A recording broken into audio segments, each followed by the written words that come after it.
Bismillahirrahmanirrahim. Assalamualaikum warahmatullahi wabarakatuh. Alhamdulillahi wahdah, wassalatu wassalamu ala man la nabiyya ba'dah, wa ala alihi wa sahbihi wa man ittaba'a hudah ila yaumil qiyamah, amma ba'd.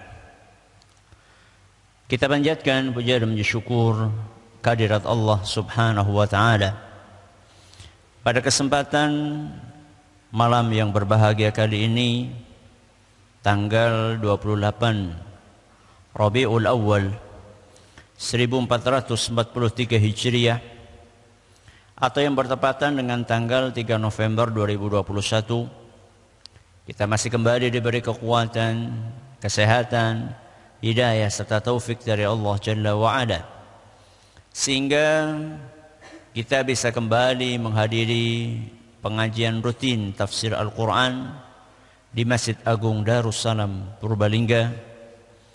Kita berharap semoga Allah Subhanahu wa ta'ala berkenan untuk melimpahkan kepada kita semuanya ilmu yang bermanfaat, sehingga bisa kita amalkan sebagai bekal untuk menghadap kepada Allah Jalla wa'ala. Allahumma amin.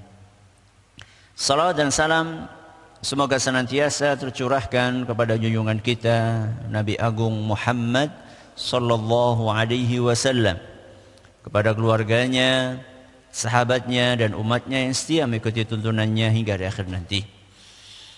Seperti biasanya, sebelum kita mengawali pengajian malam hari ini, kita akan membaca bersama surat yang mulia, surat Al-Buruj.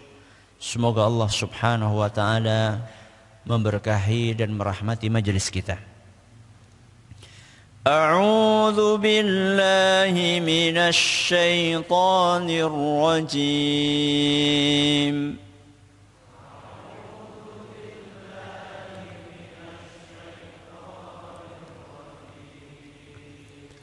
Bismillahirrahmanirrahim.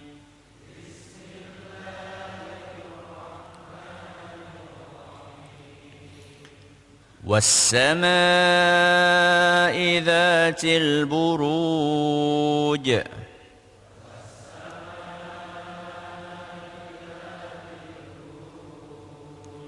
وَالْيَوْمِ الْمَوْعُودِ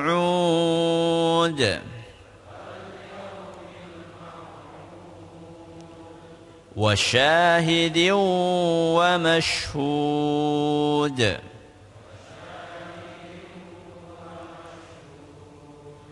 قتل أصحاب الأخدود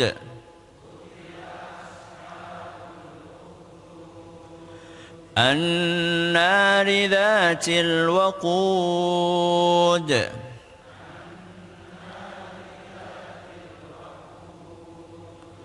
إذ هم عليها قعود وهم على ما يفعلون بالمؤمنين شهود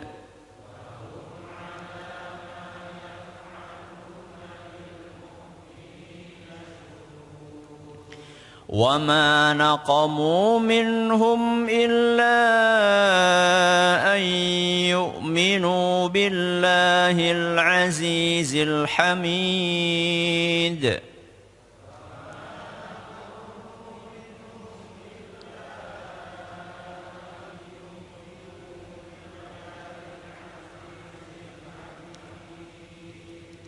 الذي له ملك السماوات والأرض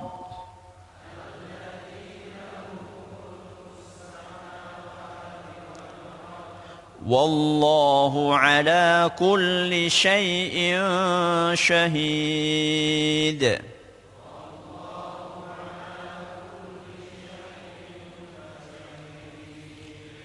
Innal ladzina fatanul mu'minina wal mu'minati thumma lam yatubu falahum 'adzabu jahannam wa lahum 'adzabul hariq.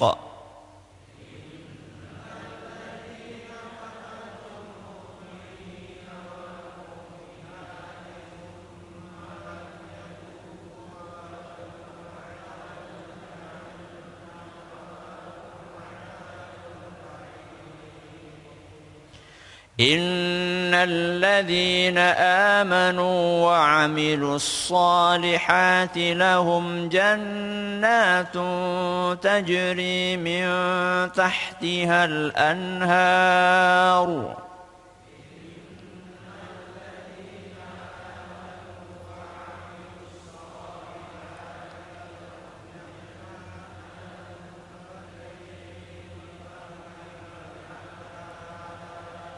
Dzalikal fawzul kabir.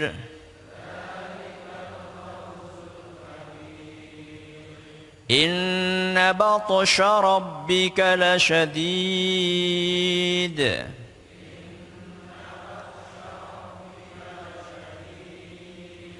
Innahu huwa yubdi'u wa yu'id.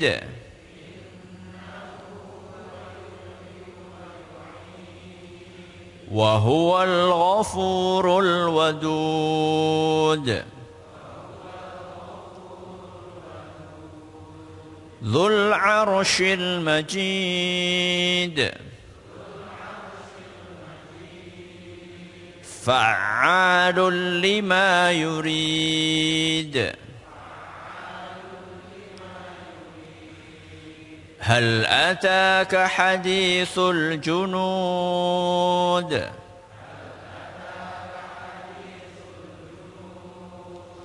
Fir'aun wa Thamud. Balil ladzina kafaru fi takdzib.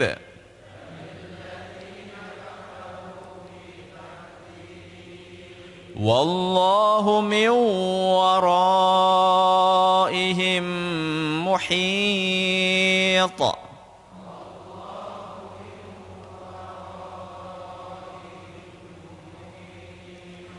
Bal huwa Qur'anun majid.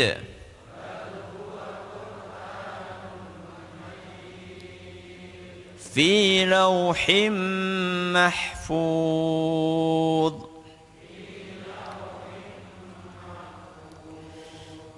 Para hadirin dan hadirat sekalian yang kami hormati dan juga segenap pendengar serta pemirsa yang dirahmati oleh Allah Subhanahu wa taala. Malam hari ini kita akan membahas tafsir global dari surat Al-Buruj. Tafsir global dari surat Al-Buruj. Untuk memahami tafsir global ini dari surat yang mulia ini,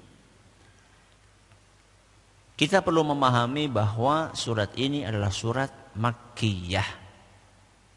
Ada perbedaan pendapat di antara para ulama? Tidak. Pada pertemuan yang lalu kita telah sampaikan bahwa ulama sepakat, telah berijma bahwa surat ini adalah Makkiyah. Yang diturunkan kapan? Sebelum hijrah. Jadi bukan yang diturunkan di Mekah, tapi yang diturunkan sebelum hijrah ke Mekah, ke Madinah. Apa ciri khas surat-surat Makkiyah? Para ulama kita menjelaskan bahwa surat-surat Makkiyah temanya rata-rata adalah tentang penguatan akidah. Apa temanya? Penguatan akidah. Sehingga surat Al-Buruj ini tema besarnya juga itu. Menguatkan akidah kaum muslimin. Dari sisi mana? dari sisi membangun keteguhan, membangun kekokohan,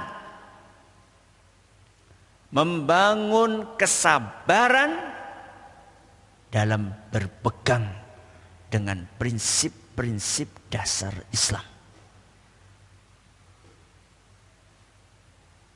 Membangun kekokohan, kesabaran, keteguhan dalam menghadapi ujian-ujian keimanan. Jangan sampai gara-gara menghadapi cobaan demi mempertahankan keimanan terus murtad. Bagaimana surat ini membangun keteguhan prinsip tersebut? Dengan membahas 4 poin pokok. Jadi surat Al-Buruj bisa dibagi menjadi 4 pembahasan pokok. Yang pertama, memaparkan kisah Ashabul Ukhdud. Ini yang pertama. Napa? Memaparkan kisah Ashabul Ukhdud. Kisah Ashabul Ukhdud ini disebutkan dari ayat 1 sampai ayat 9. Jadi poin yang pertama ada di ayat 1 sampai berapa? 9.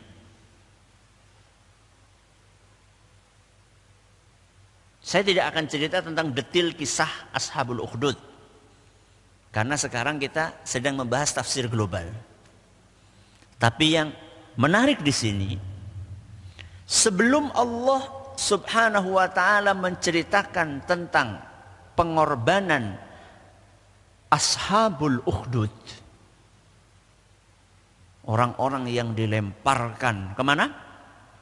Parit yang berisikan api berkobar-kobar karena mereka nggak mau murtad. Yang menarik adalah sebelum Allah Subhanahu wa taala menceritakan kisah Ashabul Ukhdud, Allah bersumpah dengan 3 sumpah. Was-sama'i dzatil buruj, sumpah yang pertama.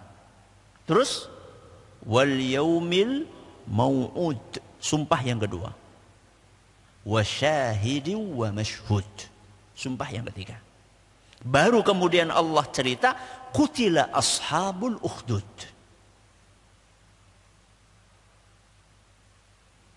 Dan kita tahu bahwa sumpah itu diucapkan untuk apa? Untuk menjelaskan betapa pentingnya, betapa seriusnya apa yang akan disebutkan setelah sumpah itu. Saya tanya sama jenengan, seandainya Allah cerita tentang Ashabul Ukhdud nggak pakai sumpah, jenengan percaya? Percaya nomor berapa persen? 100%? 1000%. Apalagi Allah Subhanahu wa taala menyebutkan kisah itu setelah sumpah, bukan sekali tapi 3 kali. Berarti kisah Ashabul Ukhdud itu benar-benar ada atau bohongan? Benar-benar ada. Tidak ada kisah di Al-Quran yang berupa dongeng. Tidak ada.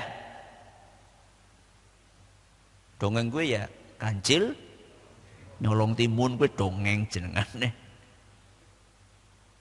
Gak ada dongeng. Yang ada adalah kisah nyata. Siapa sih yang mengatakan Al-Quran itu dongeng? Orang-orang musyrikin Mekah, Abu Jahal, CS, itu yang mereka mengatakan Al-Quranlah dongeng. Contoh misalnya dalam surat Al-Mutaffifin ayat 13, wa idza tutla alaihi ayatuna qala asatirul awwalin. Asatir itu nggih dongeng. Jadi kalau orang-orang musyrikin Quraisy, semisal siapa tadi? Abu Jahal, Abu Lahab, CS, itu mendengar Al-Quran, dibacakan Al-Quran kepada dia, qala asatirul awwalin. Ini dongeng. Dongeng orang-orang terdahulu. Dan kita sebagai umat Islam harus yakin, seyakin-yakinnya bahwa kisah-kisah yang ada dalam Al-Quran itu adalah kisah nyata yang pernah terjadi.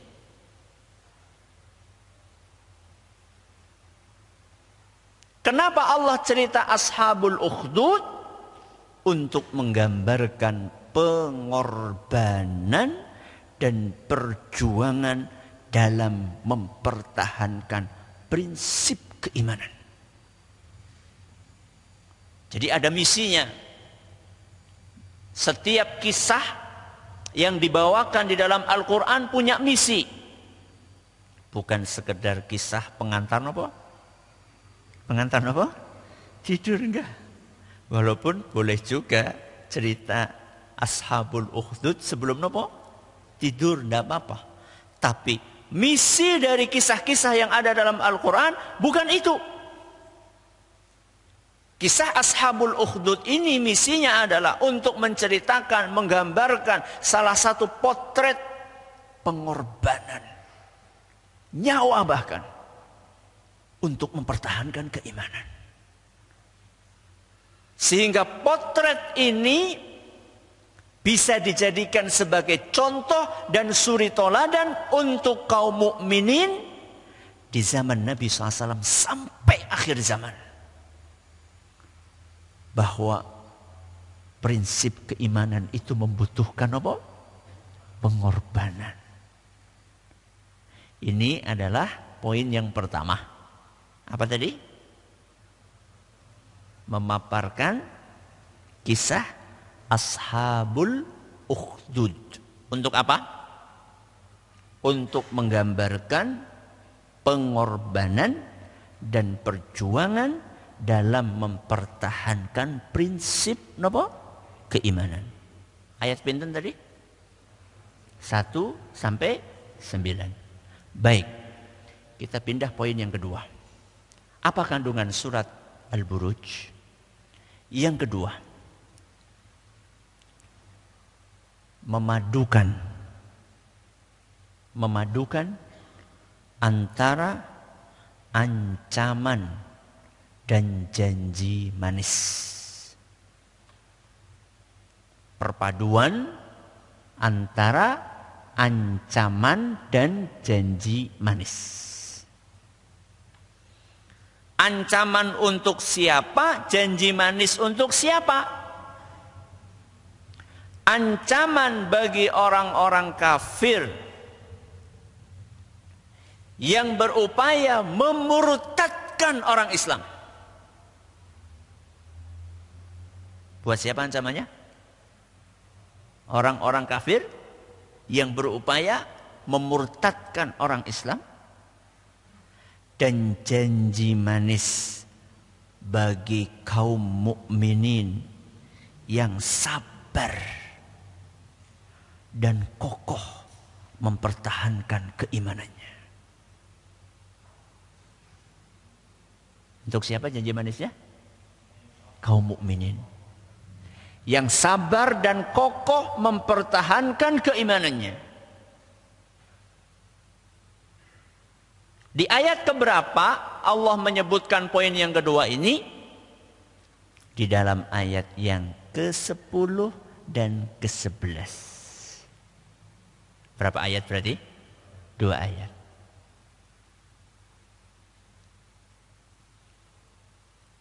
Allah Subhanahu wa taala memberikan ancaman bagi orang-orang kafir dalam ayat yang ke-10, innal ladzina fatanul mu'minina wal mu'minati thumma lam yatubu falahum 'adzabu jahannam wa lahum 'adzabul hariq. Orang-orang yang berupaya untuk memurtadkan kaum mukminin, kemudian mereka enggak mau tobat. Berarti kalau tobat pripun? Kalau tobat bagaimana? Diterima. Kalau serius, ya. Maka di sini dikatakan tsumma lam yatubu. Kemudian mereka tidak mau bertobat dari perilaku jahat mereka tersebut, falahum 'adzabu jahannam. Maka mereka diancam dengan siksaan jahannam. Ini ancaman.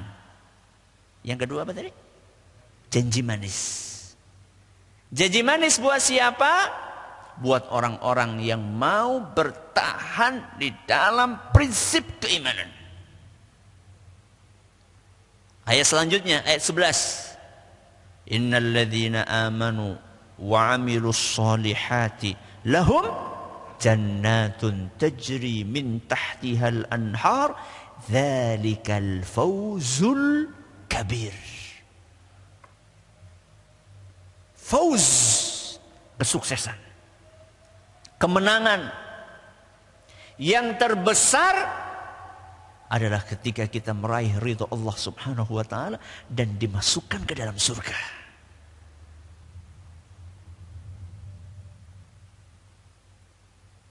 Maka yang sedang menghadapi kesulitan ekonomi aja murtad.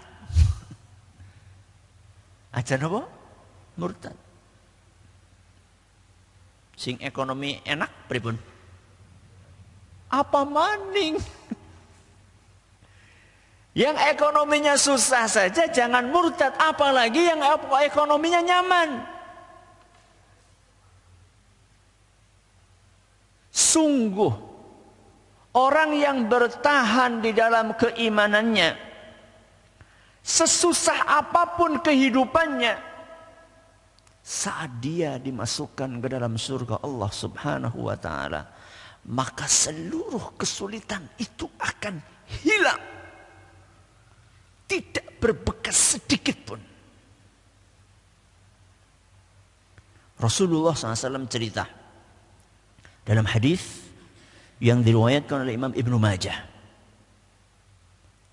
Dan hadis ini dinyatakan sahih oleh Syekh Al-Albani. Rasulullah SAW bercerita, wa yu'ta bi asyaddil mu'minina dharran wa bala'a. Di hari kiamat nanti Allah Subhanahu wa taala mendatangkan seorang mukmin yang paling susah hidupnya. Paling susah. Asyaddil mu'minina dharran wa bala'a. Jadi bukan sekedar yang esi bisa mangan tapi jangan apa? Jangan apa? Tetean, lawe demplo badannya. Gue sih mending gue. Masih mending itu. Orang yang paling susah. Mungkin hanya makan, subhanallah, hari ini makan, besok gak makan. Betul-betul susah. Bukan hanya susah secara ekonomi, mungkin juga susah secara fisik. Diuji oleh Allah Subhanahu wa taala dengan sakit ini, sakit itu. Bukan hanya itu, mungkin juga diuji oleh Allah Subhanahu wa taala keluarganya, orang yang dia sayang, sangat dia sayangi mungkin meninggal dunia. Istrinya, mungkin anaknya, mungkin juga dicaci maki, mungkin juga disiksa. Pokoknya orang yang paling susah hidupnya tapi mukmin. Kere tapi sholat. Ya, untuk kere orang sholat, aduh susah dunia akhirat niku. Kemudian oleh Allah Subhanahu wa taala dimasukkan ke dalam surga sebentar saja. Ya jane dhewe ya ditulaken tok. Kon nyicipi sedela. Setelah itu diapain? Dikeluarin lagi. Ya, kon nyicipi kayak apa sih surga rasanya? Setelah nyicipi rasanya surga, sebentar, hanya sekejap. Ditanya, gimana? Apa engkau dulu pernah merasa susah? Apa kata dia? Ma asabani qat durrun wala bala. Aku enggak pernah merasa susah sedikit pun. Lupa sudah. Hilang semua kesusahan dia yang dia rasakan ketika di dunia hanya dengan dimasukkan ke surga sesaat. Padahal kira-kira nantinya dia dimasukkan ke surga sesaat nopo seterusnya. Ya seterusnya lah, khalidina fiha, kekal di dalamnya. Maka janji manis yang diberikan oleh Allah Subhanahu wa taala kepada orang-orang yang beriman, yang teguh mempertahankan prinsip keislaman dan keimanannya itu membuat kita jangan bergeser sedikit pun meninggalkan agama ini. Karena susahnya dunia semuanya akan hilang ketika Allah takdirkan kita masuk surga nanti. Ini yang keberapa? Yang kedua. Kita pindah poin yang ketiga. Apa kandungan yang ketiga dari surat Al-Buruj? Bismillah. Penjelasan tentang kebesaran dan kekuasaan Allah. Kenapa? Penjelasan tentang kebesaran dan kekuasaan Allah dalam membalas kejahatan musuh-musuhnya. Coba diulangi. Penjelasan tentang kebesaran dan kekuasaan Allah dalam membalas kejahatan musuh-musuhnya.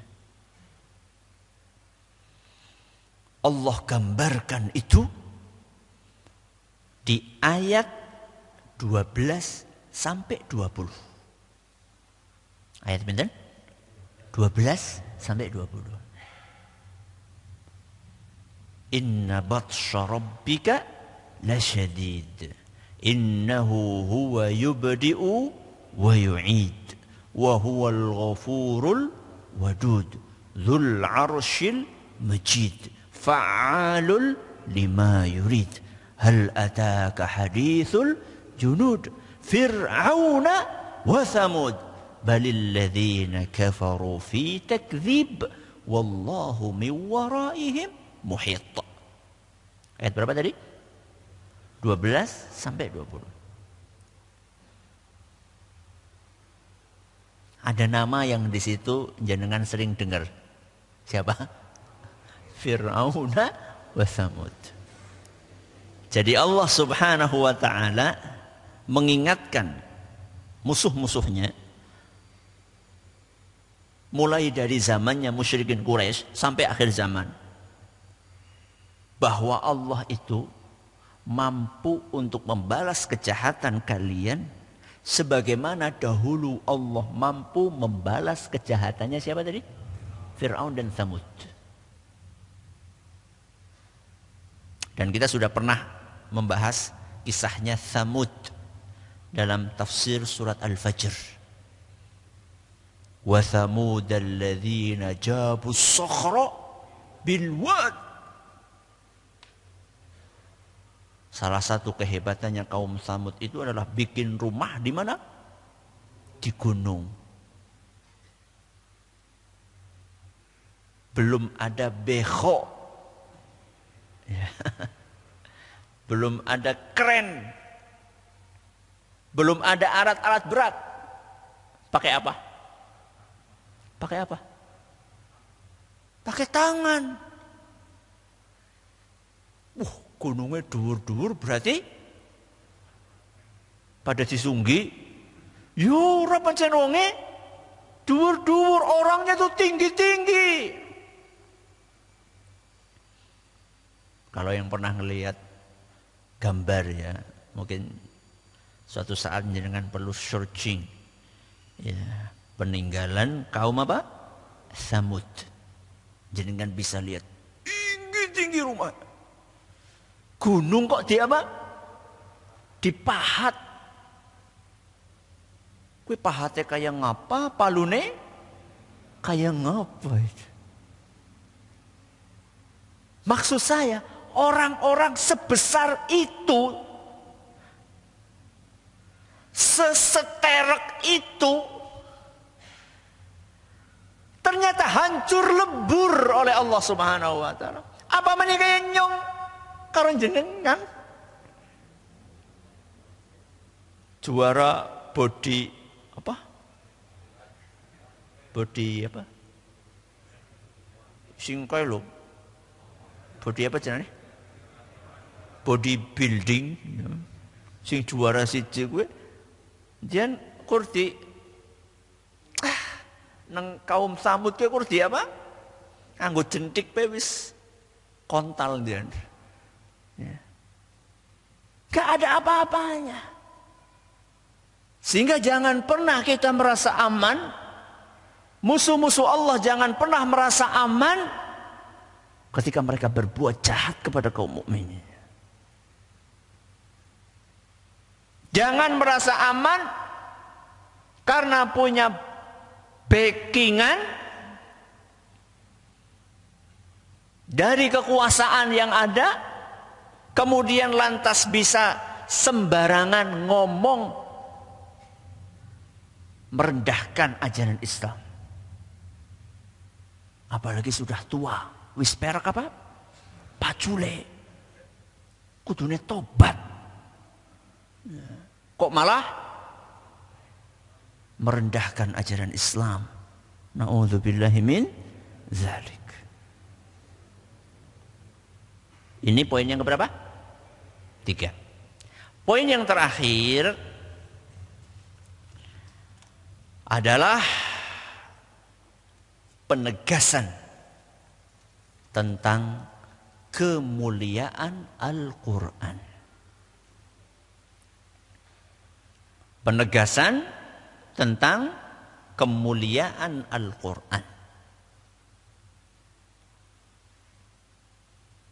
Di mana Allah sampaikan itu? Ayat berapa? 21, 22. Berarti berapa ayat? 22. Maaf, 2 ayat. 21 sama 22. Allah Subhanahu wa taala berfirman, "Bal huwa Qur'anum Majid." Terus fi lauhim mahfuz. Kata para ulama, firman Allah Subhanahu wa taala fi lauhim mahfuz itu adalah gambaran bahwa Al-Quran itu terjaga. Sehingga tidak ada orang yang bisa mengubah Al-Quran. Setiap ada orang mengubah Al-Quran pasti ketahuan. Walaupun dia ngubahnya itu di tengah-tengah. Di halaman berapapun dia mengubah, pasti ketahuan. Contoh, Ain Sin Qaf. Terus sinnya dibuang. Jadi apa? Ain Qaf. Ketahuan? Mesti ketahuan. Padahal yang dihilangkan cuma berapa? 1 huruf ketahuan. Apalagi kalau yang dihilangkan 1 kata, apalagi 1 ayat, apalagi 1 halaman kosong. Wow. Walaupun orang sengaja, ya, itu langsung itu viral itu. Percetakan mana ini nyetak Quran apa? Halamannya kosong. Apalagi yang sengaja. Itulah salah satu bukti kemuliaan Al-Quran.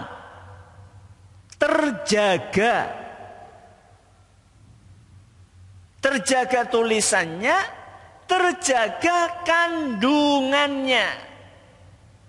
Kalau tadi kita bicara tulisannya kan, ada yang merubah, ada yang nambah, ada yang ngurangi, itu pasti ketahuan.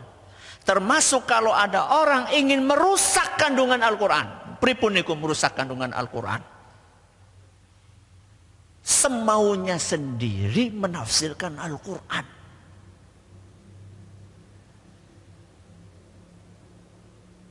La ilaha illallah itu adalah kalimat bukan yang akan masukkan surga. Itu adalah kalimat persatuan. Menafsirkan Al-Quran semaunya sendiri. Itu nanti kayak film Barbie. Masa masuk surga dengan apa? La ilaha illallah. Bukan, tapi dengan persatuan. Kita itu bukan anti persatuan. Tapi persatuan itu dibangun di atas apa? Jadi persatuan itu ngalor melu apa?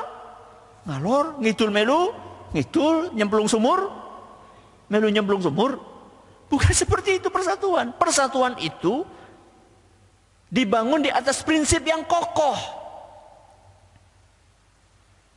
Allah sebutkan prinsip itu antara lain dalam surat Ali Imran ayat 64. Surat apa?